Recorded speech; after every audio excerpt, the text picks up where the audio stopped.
Votre entreprise est-elle une secte? La réponse est extrêmement simple et c'est évidemment oui. Merci à tous de nous avoir écoutés, je vous dis à très vite.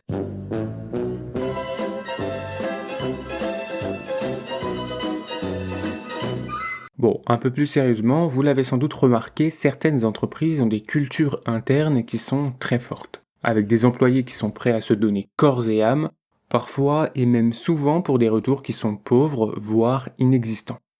Vu du dehors, ça apparaît comme bizarre, pour ne pas dire délirant, et on préfère se rassurer en se disant qu'il s'agit que d'un cas isolé. Mais est-ce vraiment le cas? Si je vous disais que le vrai but de l'entreprise, et peut-être de la vôtre, ça n'est pas seulement de vendre un produit, un service, mais plutôt de vous embrigader, afin de servir sa raison d'être, le tout en représentant des valeurs. Si ça vous parle, vous devriez sans doute vous méfier très sérieusement. Aujourd'hui, ce que je vous propose, c'est un nouvel exercice de pensée. On va essayer de comprendre comment certaines entreprises mettent en place des mécanismes qui s'approchent furieusement de ceux des dérives sectaires. Bienvenue à tous dans ce nouvel épisode. Inspiration. Pour s'assurer d'avoir des membres dévoués et impliqués dans la juste logique des choses, il faut d'abord et avant tout s'assurer que vous adhériez à la cause. C'est le point de départ. Il faut attirer avec du sens une vision, et évidemment c'est souvent très positif. Ça va être le premier pas vers une influence sur l'esprit sans laquelle les étapes suivantes ne vont pas avoir de réels effets. Généralement, ça commence même lorsque vous êtes hors de l'entreprise. Toute bonne entreprise est capable de faire miroiter des promesses. Ça passe évidemment par la com externe, par les sites, par les salons pour les candidatures. Et normalement, s'ils sont pas trop mauvais, ils auront aussi su se vendre lors des entretiens que vous décrocherez. Le recrutement, quand on y pense, ça reste une phase qui est hautement émotionnelle. Au-delà même du besoin de rechercher un emploi, on va vous parler de vision, on va vous parler de mission, on va vous parler de service à l'autre, on va vous parler de quelque chose qui est plus grand que vous. Donc forcément, c'est très vendeur et vous finissez par y adhérer. Et une fois le contrat signé, vous êtes ravi de pouvoir contribuer à cette haute destinée qui vous attend, car après tout, vous venez de dire oui à une entreprise qui est moderne, pionnière dans son domaine, qui vous paye bien et qui propose des avantages.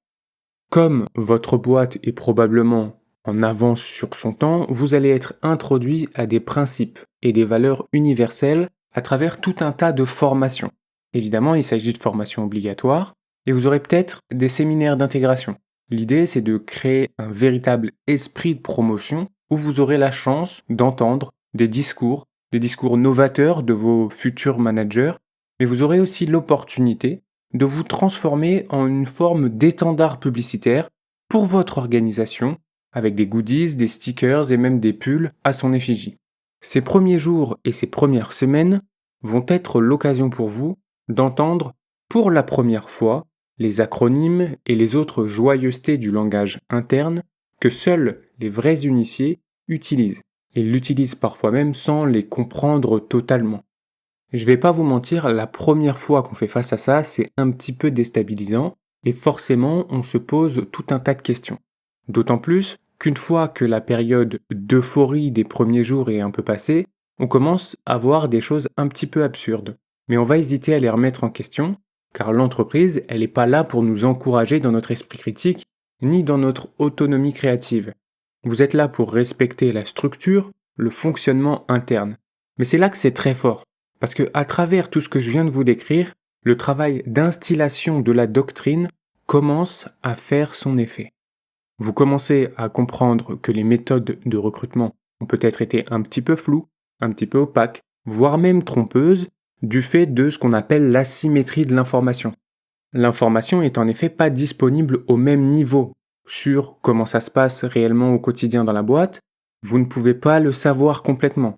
Sachant qu'il y a quand même des choses que vous pouvez faire sur ce point-là, et c'est aussi un petit peu à vous de faire vos devoirs et de vous renseigner correctement en amont. On a quand même un différentiel entre ce que vous vend l'entreprise et ce que vous êtes capable de savoir sur la réalité du terrain.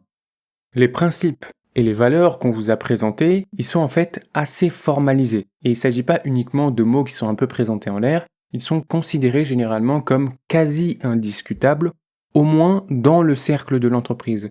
Sauf que vous avez quand même une volonté de vous intégrer, et c'est parfaitement normal. Donc vos petites extravagances ou vos remarques, votre personnalité un peu forte et un peu bruyante, tout ça, ça va avoir un peu tendance à tout doucement s'atténuer pour éviter d'être dans l'opposition et montrer que vous aussi finalement vous faites partie du collectif. Il y a un début à cette étape-là de dilution de votre identité pour ne pas vous confronter à la structure de façon frontale. Et c'est normal parce que vous êtes nouveau, donc vous êtes obligé de vous sociabiliser et de vous adapter au fonctionnement qui est existant. Et si je vais même plus loin, ça ressemble un tout petit peu quand même à un début d'embrigadement, très progressif, mais qui reste, cela dit, possible. Et c'est à cette étape-là de ma démonstration que je dois introduire la Mivilude. La Mivilude, c'est quoi? C'est une émanation du ministère de l'Intérieur qui est en charge de la vigilance et de la lutte contre les dérives sectaires. Concrètement, ils sont chargés de surveiller l'activité et le fonctionnement des sectes ou de ceux qui s'en rapprochent, et une de leurs missions, c'est bien sûr de donner des critères qui permettent d'identifier ces dérives. Et dans les critères existants, qui sont utilisés pour caractériser la dérive, je viens déjà d'en évoquer au moins 2. Et si vous ne les avez pas vus complètement passer, au-delà de la partie embrigadement, etc., c'est bien qu'il y a un flou qui existe. Mais si on prend un peu de recul, à ce stade, dans l'absolu, personne ne vous force à appartenir à l'entreprise. Vous êtes libre, d'autant plus que vous êtes en période d'essai. Après tout, il suffit de claquer la porte et de se barrer. Vous êtes libre, du moins en théorie.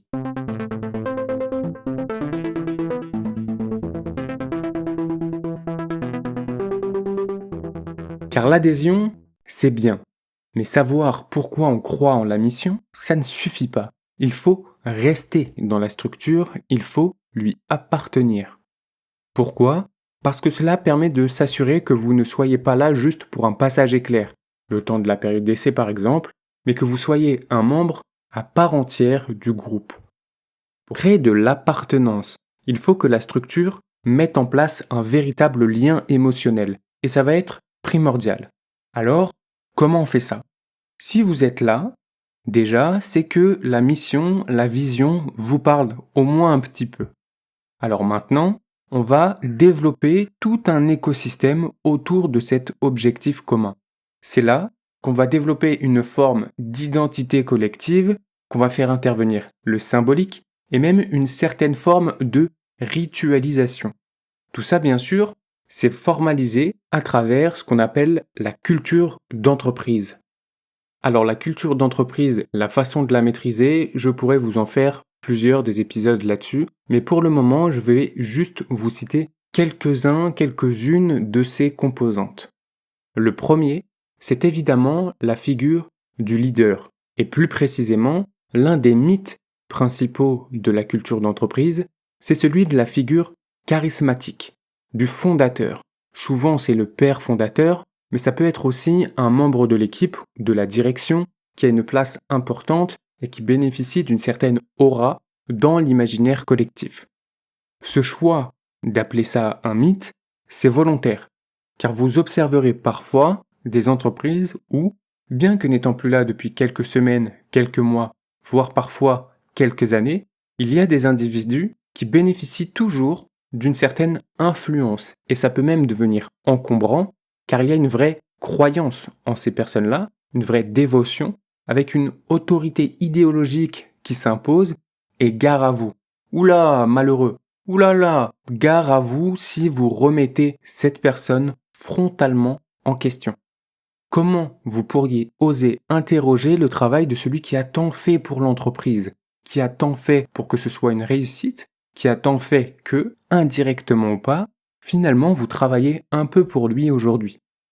Ce mythe du père fondateur, il personnifie la croyance en une mission de plus haute importance que vous. Adhérer à l'entreprise, c'est d'une certaine façon adhérer au mythe du père fondateur, au mythe fondateur dans son ensemble.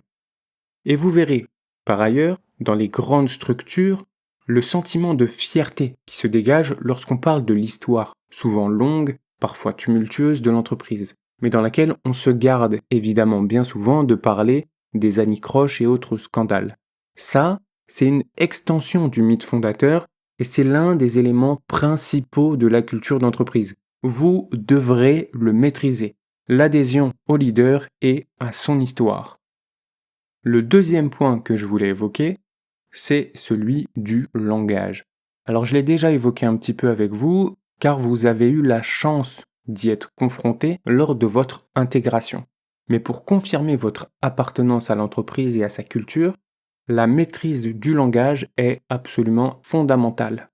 Vous aurez de toute façon très rapidement remarqué, il y a un vocabulaire interne qui est spécifique, avec des néologismes, des acronymes, des détournements sémantiques, des petites anecdotes qui deviennent des mots courants dans la langue et qui n'ont pas toujours de sens. Très honnêtement, ça n'a pas forcément de sens, on ne sait pas ce que ça veut dire, mais ça en a un pour les membres du groupe. C'est quelque chose qui est assez caractéristique de toute façon, car chaque branche, chaque métier a son propre vocabulaire, et cela se décline encore plus au sein de l'entreprise. Tout cet usage du langage, il permet implicitement une exclusion de tous ceux qui ne sont pas initiés. Il y a donc une vraie fonction identitaire qui permet de construire une réalité alternative, symbolique, qui est propre au groupe auquel vous appartenez désormais. Et je vous dis que c'est un marqueur identitaire, c'est ce qui fait qu'en entendant une conversation, lorsque vous êtes en vacances, dans le métro, peu importe, vous êtes capable de deviner plus ou moins le domaine d'activité d'une personne. Il y a une forme de reconnaissance entre les membres d'un même groupuscule. Bon, le langage, on pourrait en parler encore longtemps, surtout qu'il y a beaucoup de travaux qui sont faits là-dessus, que ce soit pour la question de l'entreprise, mais aussi la question de la déformation du langage qui crée une réalité alternative.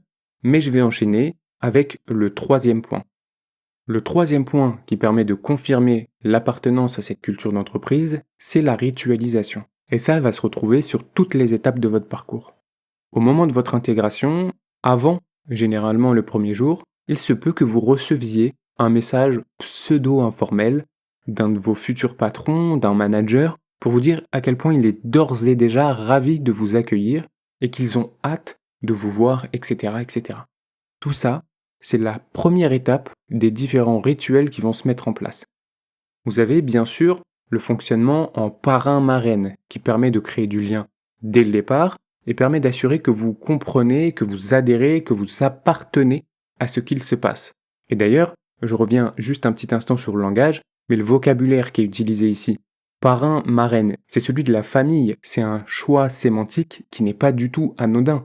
On couple l'effet langage avec l'effet rituel émotionnel. On est une grande famille, et dans l'absolu, qui serait assez inhumain pour abandonner sa propre famille? Parmi les autres rituels, vous avez aussi le rituel du petit déjeuner. Le petit déjeuner d'accueil où tout le monde est souriant, ravi de vous retrouver. Ou alors, une fois intégré, vous avez le déjeuner hebdomadaire avec l'équipe. J'ai même vu, dites-vous, des structures où, si une personne ne déjeunait pas avec toute l'équipe le midi, alors elle devenait un peu la cible d'interrogation, de questionnement, voire cela lui était reproché, comme si c'était une forme de trahison un peu informelle de ne pas venir déjeuner avec eux. Et pourtant, là je vous parle pas d'équipe de 4-5 personnes, où on peut entendre qu'il y ait une cohérence de se dire, bon voilà, on est 4-5, ce serait dommage qu'il y ait une personne qui mange toute seule. Moi je vous parle d'équipes où il y a plusieurs dizaines de personnes, donc je vous laisse un petit peu imaginer la scène.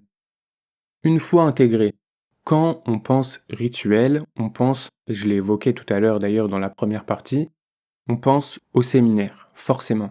Les séminaires, ils peuvent être annuels, ça peut être des séminaires de passage de grade, etc.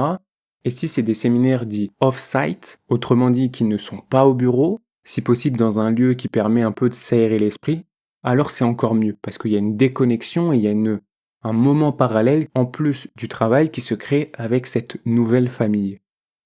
Vous avez aussi bien sûr tous les autres événements comme la soirée ou la fête de Noël, éventuellement avec la remise de certains prix, avec des cérémonies, des confettis pour démontrer comment une implication importante amène les félicitations, évidemment amène les opportunités, amène une forme de reconnaissance de la part de la plus haute hiérarchie, et c'est aussi l'occasion de montrer que certains profils peuvent être considérés comme haut potentiel. On va accéder à des positions de responsabilité plus rapidement dans l'échelle hiérarchique.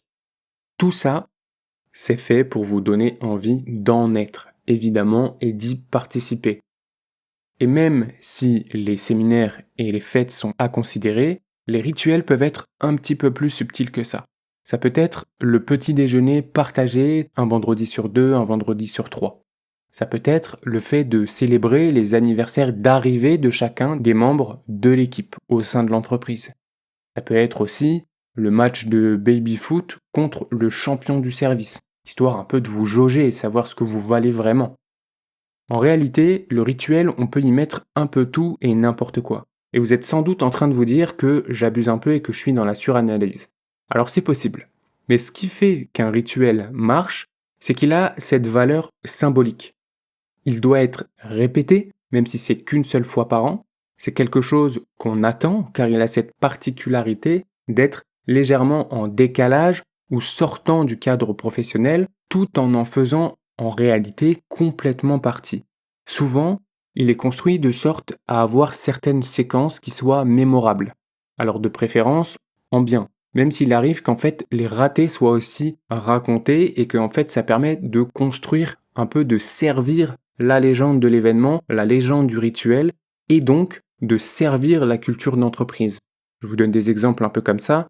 Telle personne était complètement défoncée, complètement bourrée, telle personne a sauté dans la piscine en étant habillée, telle personne a vomi, telle personne a dansé comme je sais pas quoi sur les tables, l'hôtel était absolument formidable, on a fait le bordel en pleine nuit, peu importe. C'est des bruits de couloir, mais ça sert le rituel et ça sert la culture d'entreprise d'une cohésion d'ensemble et pas juste d'un groupe figé qui ne fait que travailler tout le temps. L'important, c'est que tout ça, ça renforce la culture et donc la structure. Mais il y a quand même un dernier élément sur le rituel qui en fait un incontournable. C'est que, s'il est vraiment bien construit, il n'est pas nécessairement imposé aux équipes, mais il est créé avec les membres de l'équipe. Et là, ça change tout. Ça veut dire quoi? Ça veut dire que vous aidez à l'organisation d'un séminaire. Ça veut dire que vous mettez en place un événement qui peut devenir un petit peu sacré dans son essence, qui serait apprécié, qui serait reproduit d'une année sur l'autre. Et c'est là que c'est ultra efficace. Parce qu'en faisant participer les membres, ils deviennent acteurs de ce rituel. Et il est possible d'en faire des adeptes. En devenant acteur des rituels, voire en créant de nouveaux, vous êtes transformé en un individu loyal. Et un adepte loyal, il veut convaincre que ce qu'il est en train de faire, c'est bien. Il devient ambassadeur. Il fait ce qu'on nomme du prosélytisme. Il veut convaincre les autres en les convertissant à sa propre foi. Pour encourager ce prosélytisme, ce prolongement rituel, il y a même des incitations qui vont être mises en place. Et oui, on est malin. On propose des primes, par exemple, qui permettent de mobiliser les membres comme des relais de recrutement et d'incitation à promouvoir l'organisation publiquement. On accorde du temps bonus, du temps non travaillé entre guillemets, pour mettre en place ces activités, mettre en place ces rituels. À la fin, tout le monde est gagnant. Et en particulier, évidemment, l'organisation. Toutes ces composantes de la structure d'entreprise vont renforcer le volet d'attachement à la structure, à son organisation, à son fonctionnement, à ses collègues ou à ses membres. On entre dans une forme de confusion affective qui va affaiblir votre vigilance sur des points organisationnels ou fonctionnels, voire même d'éthique, qui vous auraient pourtant interrogé ou vous auraient surpris au départ, tout ça par une illusion créée d'une forme de cocon protecteur. Et c'est aussi un moyen de mettre en échec toute tentative de révolte, toute tentative de distance critique à l'égard de la structure, sans quoi vous vous verriez affublé d'une belle sanction. Votre comportement a ainsi progressivement changé, votre identité sociale a été doucement façonnée, votre langage, vos codes, vos pratiques ont été subtilement modifiés, Vous avez une forme de loyauté pour la structure qui est visible depuis l'extérieur, par toutes les activités que vous entreprenez pour elle. La Mivilude parle ici de changement de comportement et de dimension identitaire. Il y a une rupture, une transformation de l'identité qui peut être partielle, qui peut être complètement symbolique, mais il y a cette rupture qui se fait avec votre environnement d'origine. L'entreprise, sa culture, son mythe, son leader fondateur et charismatique deviennent centraux d'un point de vue affectif et remplacent certaines de vos appartenances extérieures. Félicitations, vous êtes désormais un adepte, vous appartenez à la structure.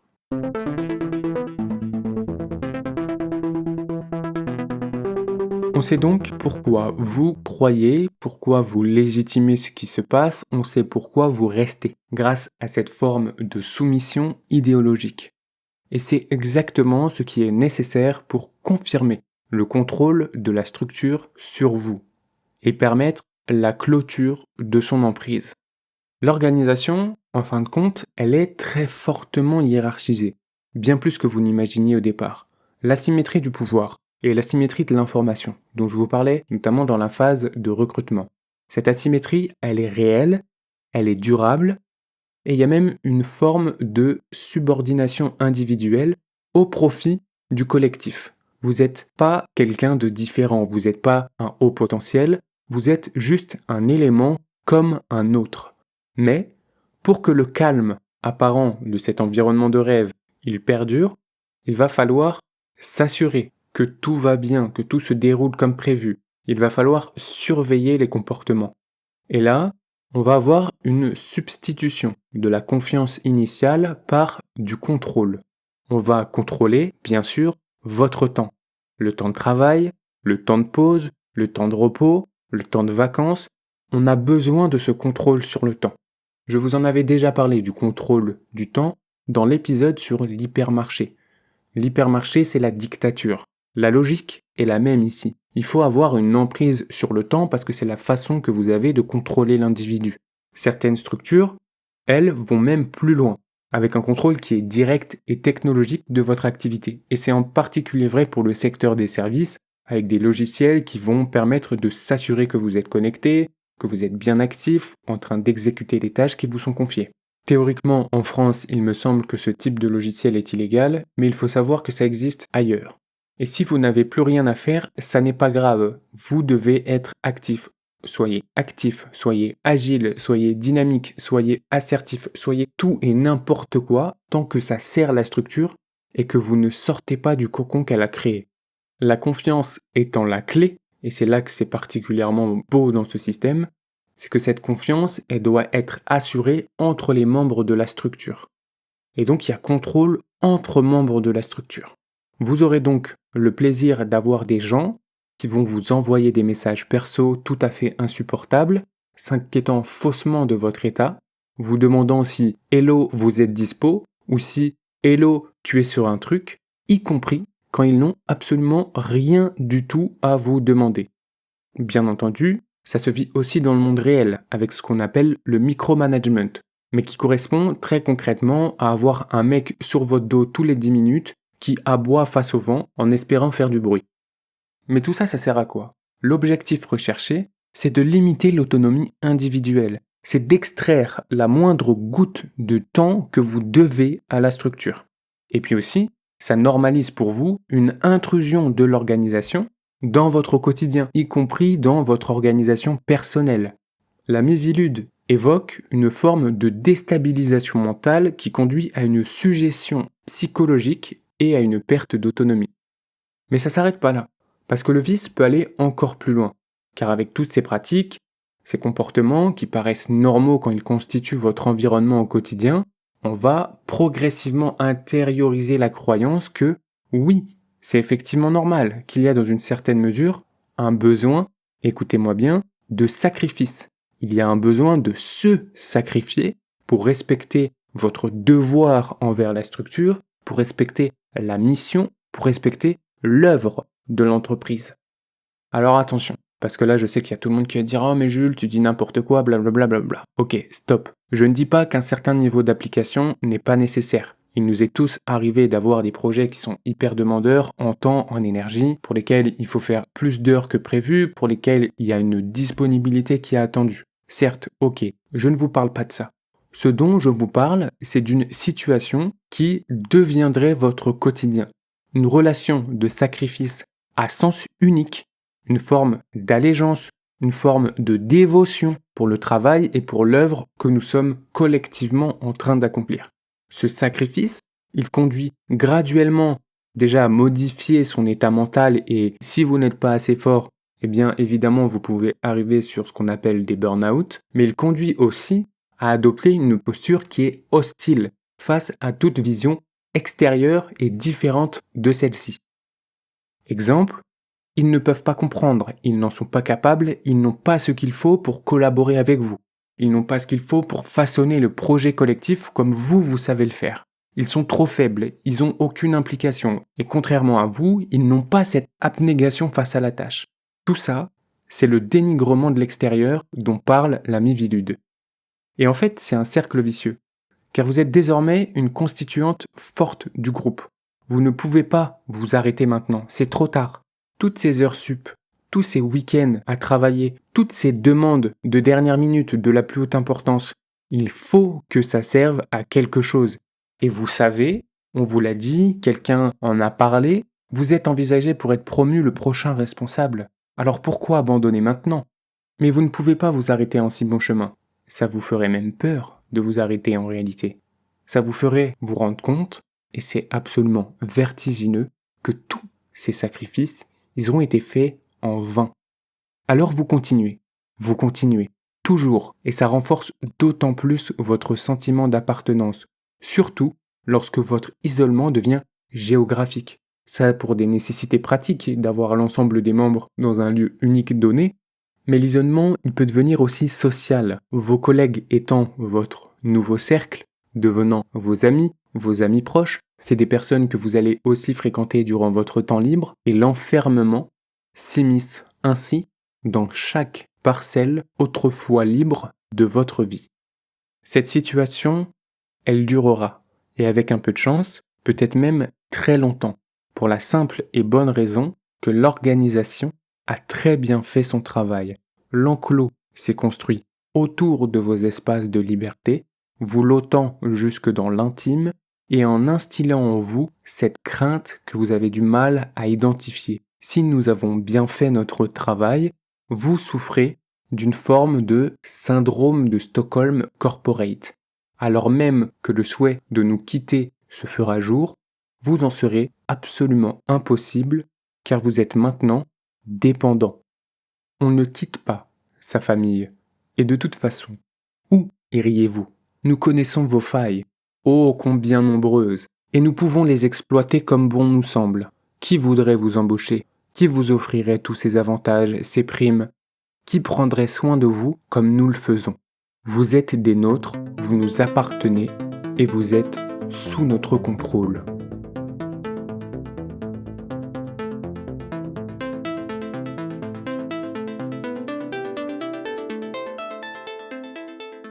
Alors, si vous vous êtes reconnu dans cet exercice de style, posez-vous la question suivante. Est-ce que vous repérez certaines des pratiques que j'ai citées? Est-ce que vous trouvez parfois aussi que certains comportements pourraient approcher de la dérive? Bien sûr, les critères que la Mivilude analyse, ils doivent pas être pris seuls. Ils ne correspondent pas tous à une dérive et n'ont pas tous la même valeur. Ce qui compte dans la détermination des dérives sectaires, c'est l'image d'ensemble. Le but ici, c'était surtout de vous faire réfléchir à tout ça et dans la mesure du possible, vous faire ouvrir les yeux pour percevoir une facette que vous auriez pu ignorer. Une chose est sûre par contre, si les agissements dont je vous parle ne sont pas forcément sectaires, ils peuvent être, à minima, oppressants. Et si c'est oppressant, sans dérive, je le répète, le vrai problème, il n'est pas pour ceux qui arrivent à s'adapter à la culture d'entreprise, même si elle est un peu pourrie, et qui arrivent à bien le vivre, à prendre avantage de la situation dans laquelle ils se trouvent. Le vrai problème, il est pour ceux qui le subissent, et pour qui tout ça est absolument insupportable. À cela, c'est à vous d'agir, de prendre vos décisions en fonction évidemment de ce qu'elles impliquent, Et surtout de fixer vos frontières, j'en ai déjà parlé un certain nombre de fois. Mais parfois, le meilleur exorcisme, il est très simple. Claquer la porte et démissionner. J'espère que cet épisode vous aura plu, je vous laisse le partager, je vous laisse vous abonner sur les plateformes de streaming. Autrement, moi, comme d'habitude, je vous dis à très vite pour un nouvel épisode d'Inspiration. Inspiration.